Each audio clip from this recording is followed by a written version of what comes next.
ой, зла в любом случае с приходом Трампа слабее не стало. У меня надежда, еще раз подчеркну, вы правы. И я неоднократно об этом писал. И вот это заявление, имперское заявление по поводу претензий Трампа вот, на земли некоторые Мексики, Панамы, Гренландии и так далее. Это говорит о его имперских замашках, и что у него действительно немало общего с Ином, Си, Путиным. Поэтому он и в прошлый раз спокойно пожимал руку фюрером современности. Но у меня надежда такая, хотя это какая-то надежда, ой, не очень светлая, что пауки в банке могут передраться. Что вот когда начнется, если начнется вот некая Ялта-2, что они не помирятся, что не может устроить Путина и Си и Трампа одновременно некий передел мира. У них слишком много взаимных претензий и слишком много амбиций. Вот если пауки в банке передерутся, то это может быть вызвать какие-то положительные последствия. Но, отвечая на второй вопрос, да, своеобразная Ялта-2 может состояться, но у меня есть большая надежда, что они, большой шанс того, что они не договорятся. Очень много, ну, например, у Китая одно из главных будет, по сути дела, дать им добро на захват Тайваня. Вот. Пойдет ли на это Америка с обязательством? Это она настолько опозорится, учитывая ее договора с Тайбэем, то меня это не может, так сказать, убедить, что Трамп, несмотря на все свое фанфаронство, даст на это согласие. Это очень, Китай должен очень большую цену заплатить.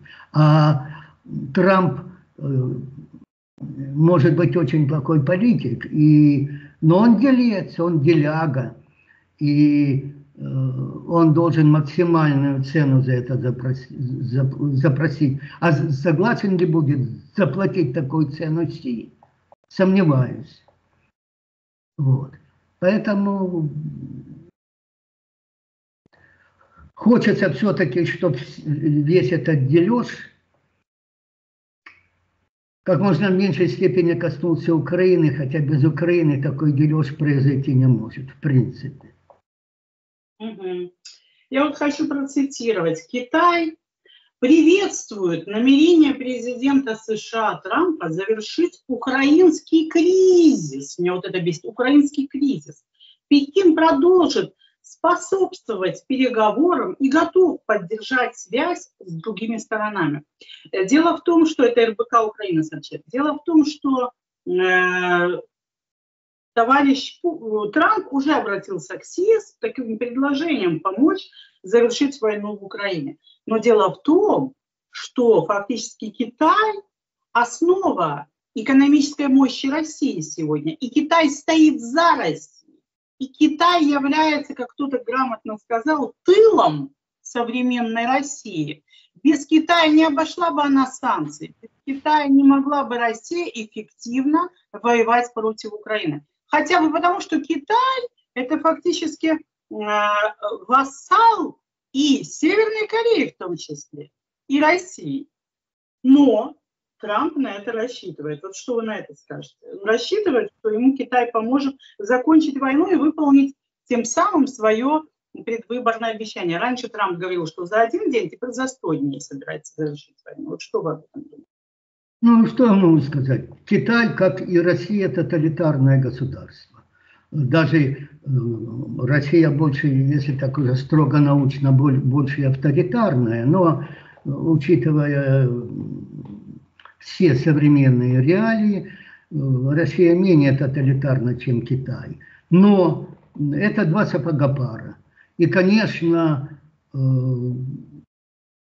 Путин для Си это вассал, да, но это союзник в его вражде против Запада, против демократии вообще, потому что они, я говорю, повторяю, два сапога пара, оба вышли из коммунистической шинели, собственно, и не выходили оттуда. Поэтому